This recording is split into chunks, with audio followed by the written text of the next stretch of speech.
Hi there, my name is Neil Blevins, and this demo is called Drawing a Spaceship Using Traditional Ink. So I recently released my third book, which is a 64-page sketchbook of spaceship pen and ink drawings, many of them from the last few Inktobers.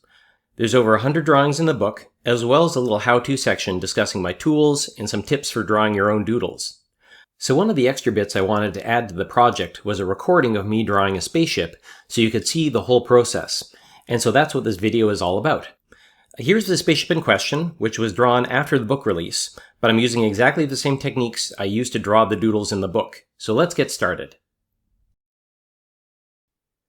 So first, the doodle took me about 15 minutes to do, and I've sped up the drawing to double speed here so you can see the whole process in about 7 minutes. Keep in mind that these are doodles and are meant to be fast, not super detailed or polished. So I always start off with one of my Prismacolor markers, either a 20% or 30% cool gray, to block in the big shapes. I always focus on the large, iconic shapes that are easy to read as a silhouette. So one thing you're likely to notice immediately is the way that I hold my pen. Ever since I was a kid, I've always held my pen or pencil in a little bit of a funny way, and you'll see me swapping back and forth between underhand and overhand drawing a bunch. Some people, when they see me draw, think that I might be left-handed, but nope, I am in fact right-handed. I'm using my right hand here.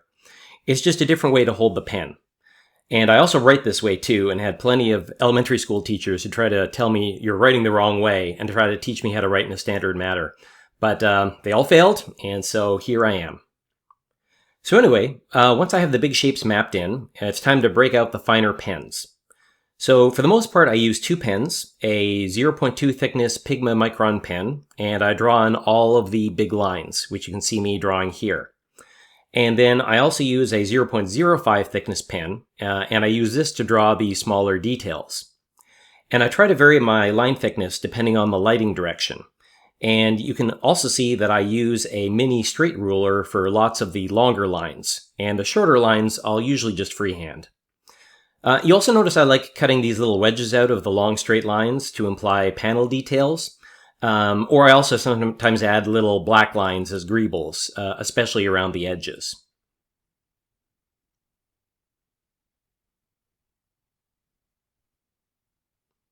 So you can see in here, I'm adding the details to the trench, and then I'm going to do the upper area here.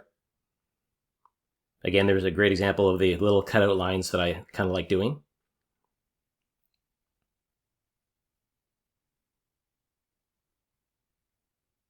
There's some little ports and things on the edges.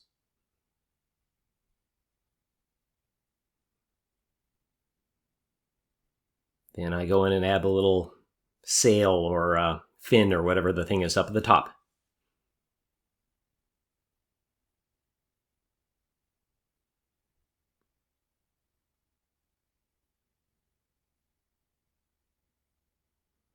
Okay, so those are most of the big lines.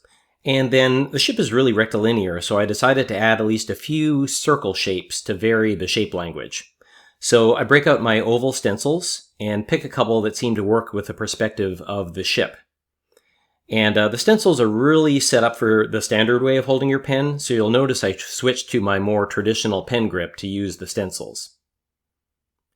So next, with most of the big lines drawn, I start adding more panel lines with the thinner pen to break up the large areas into smaller spaces. And you can see me start to add these little smaller details, especially in the trench area.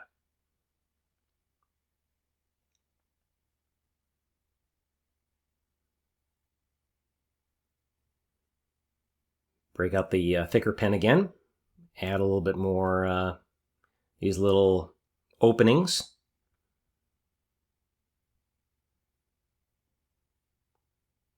And now it's time to add more panel lines, and I try to concentrate more of them near the trench to give the eye areas of extreme detail and areas of less detail.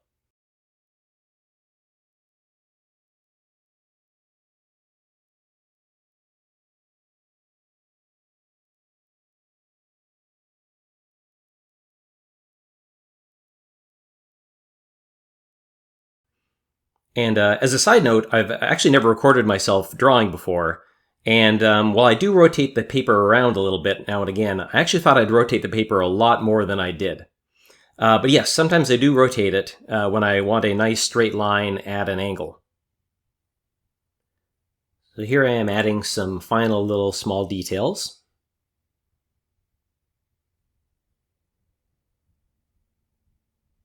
Adding some more details to the fin.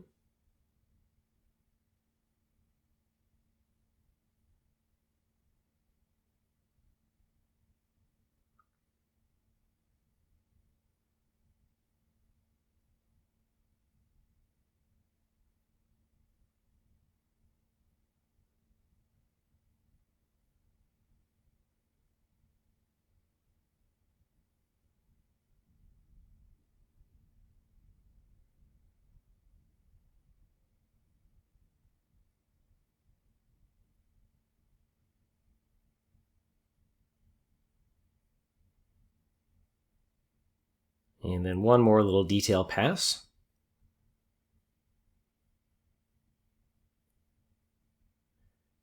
And then after that, I go over the lower lines a second time with my fatter pen to really give it weight. So the light is coming from the upper left, so anything below I want to be thicker. And then I have one last pen that I sometimes use. It's a chisel tip calligraphy artist pen. And I use that to really darken some of the areas that are on the night side of the ship and in the shadowy trench.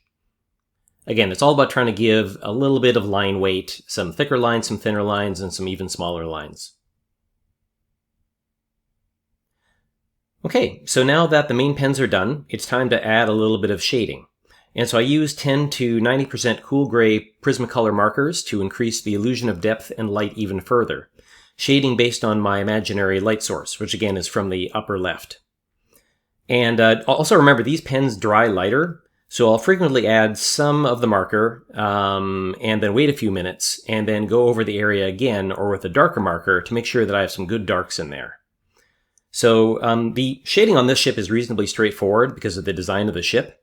But if I had a more complicated design, I'd also have to think about stuff like cast shadows from different parts of the ship on other parts of the ship and that kind of thing.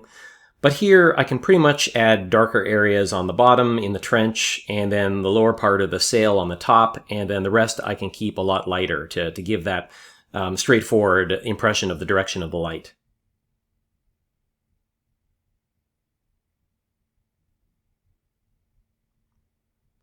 And once again, keep in mind, my goal isn't 100% realism. These are doodles after all. So if I spent more time, I could more accurately calculate the light on the surface, but this is more about giving an impression of dimensionality and lighting on the ship itself.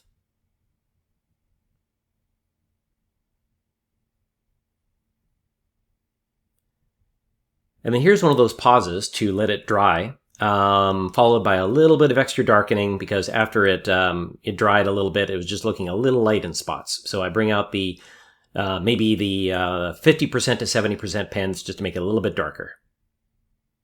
And there we go, the final scan, and just a tiny touch of digital in Photoshop, basically erasing a few tiny flub details, increasing the darkness of the shading, and a color correction. But I always try and keep my digital edits to an absolute minimum since the whole point is to celebrate the traditional pen and ink. So that's it. Hopefully you've enjoyed watching me sketch this spaceship doodle.